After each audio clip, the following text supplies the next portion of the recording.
I understood the question.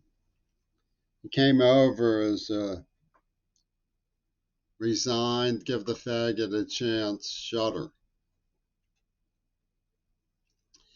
The question on means in English, translated from body language, isn't a mentor supposed to be someone who you follow in their footsteps? It's a nuanced question. I understand the question. The answer is not necessarily.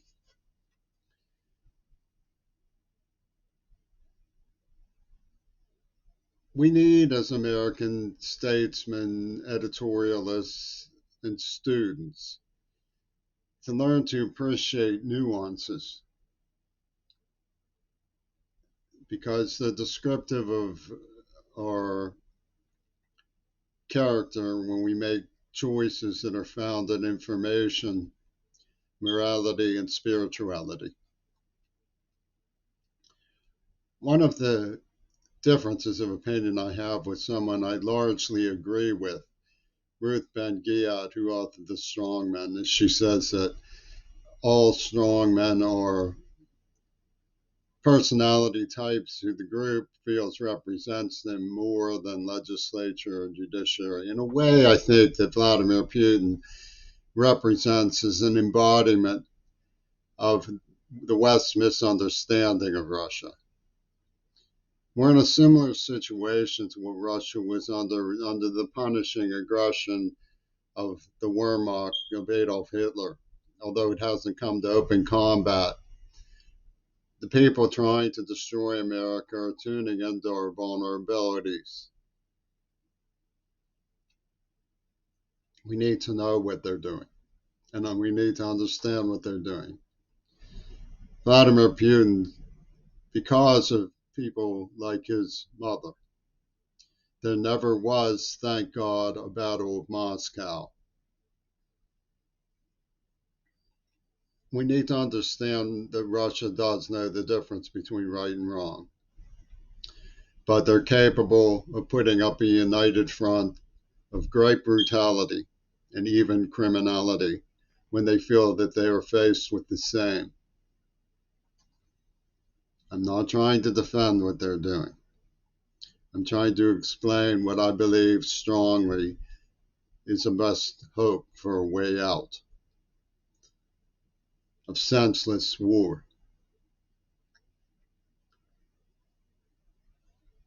When you look at me, you're asked by the self anointed Pope Carl to observation a lesson.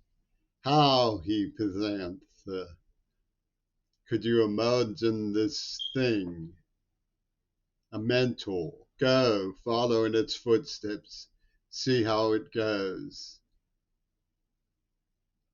And they have a running serial going, which they call Piecemeal, from the shadows, from the sidelines.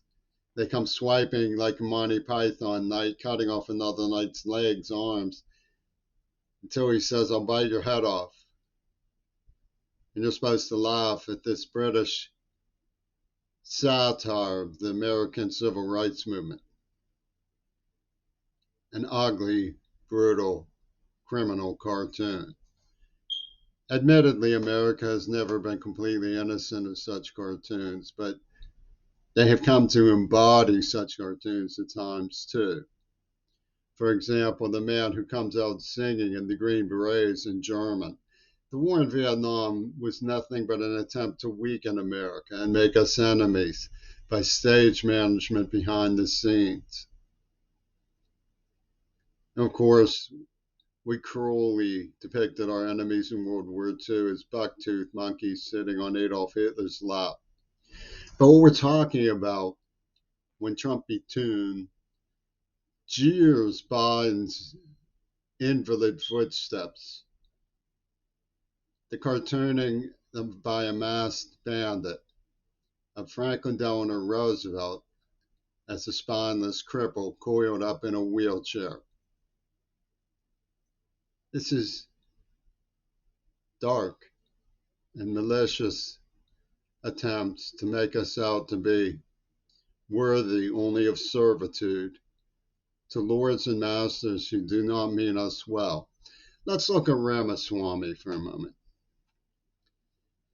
He commends himself to people who are much smarter, much more talented, much brighter, much healthier, with what Simon of Ficke's house in Harvard called long shelf life. They'll have plenty of children, own a house, and be loving fathers to their wives. And over time, their passions will become their celebrated eccentricities. How could you turn that down to become somebody like me? Look at how invalid and creepy he is. Well,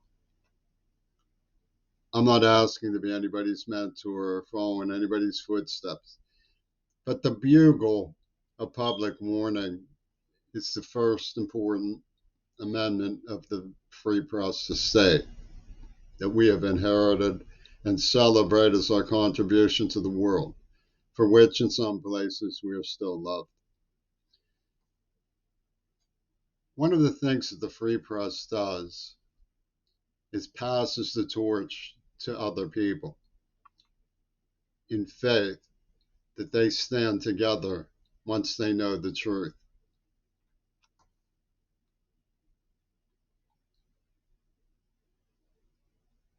When we look at the piecemeal destruction of the free press, we're told that the better thing is, buddy, don't share that with anybody. Go private, go anonymous, go confidential, go clandestine. And they hoot from the alleys with Pope Carl. Look at the brilliant dude who just had an Uzi go off in his hand. The Frankenstein screwing in the bolts of his own self-destruction. Wattenmaker and Volts in the art gallery.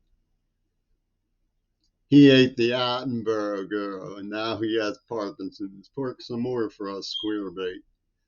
And the other stuff you expect from the sidelines of Howard Stern fans and Joe Rogan in the mercenary encampment of Obama.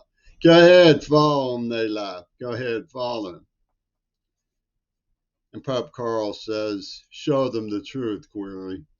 Show them Maximilian Kolbe was the greatest man because he went to the death in the concentration camps, saving the psyches of the Jews. Show them that you're a saint, hero.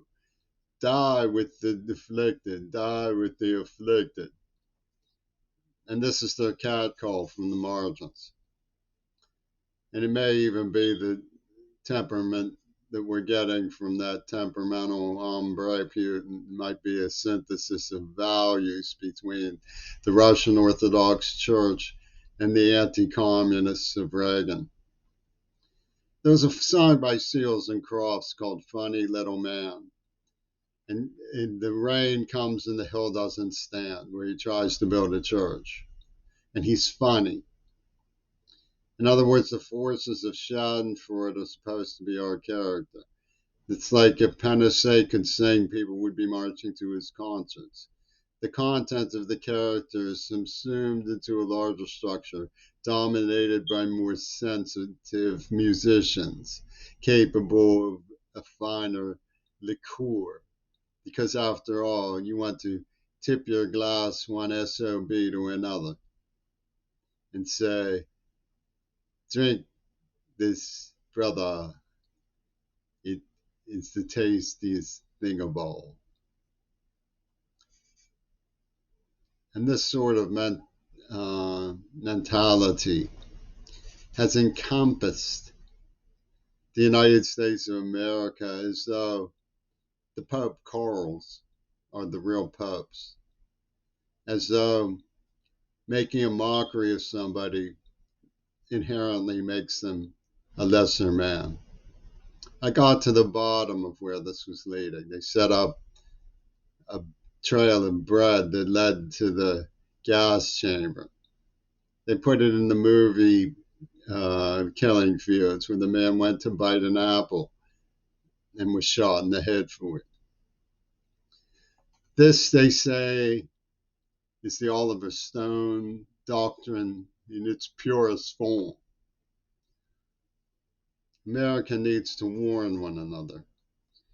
Somehow I get the idea from the question, the resigned, skeptical, somewhat put down method of posing the question.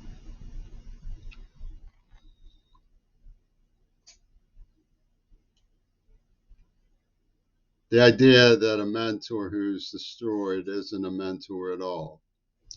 Well, you have to understand, I was probably 14 years old where I got Zelig juiced by Woody Allen into an understanding of the morality of defending the Jews. It was a weirdo operation, and I became a weirdo. But I have tried to dispatch what was done so that you wouldn't mistake the idea for internal doctrine of the United States of America. It's a hideous Axis Hollywood backstab by corrections and fascism in the armed forces, trying to conscript us into universal military service. Oh, Pope Karl, he sounds so noble, talking about his brother who dove into the water and drowned trying to save someone else. How noble. And he wants to export this to the next man's house and say, prove you love us, go die. Prove you love us, go die. Prove you love us, go die. And anybody who reports it, well, they get piecemeal. So that's the question you're asking me, really. I'll pose it in another form of English, sir. You're asking me, am I, as a person who is testifying, telling you I don't want you to live a beautiful Ramaswamy life? No. You understand? Do I need to say it again? That's not what I want for you. I want health, happiness, and for you to live happily ever after to the end of your days. That's what I want for you. Do you understand? We're dealing with someone who targeted me because my name is old in America, because I symbolize America, to make a mockery of America. I'm not asking you for anything. I'm explaining what happened. Try to understand. I didn't want to end up in this tragedy. I don't want you to end up in a tragedy either.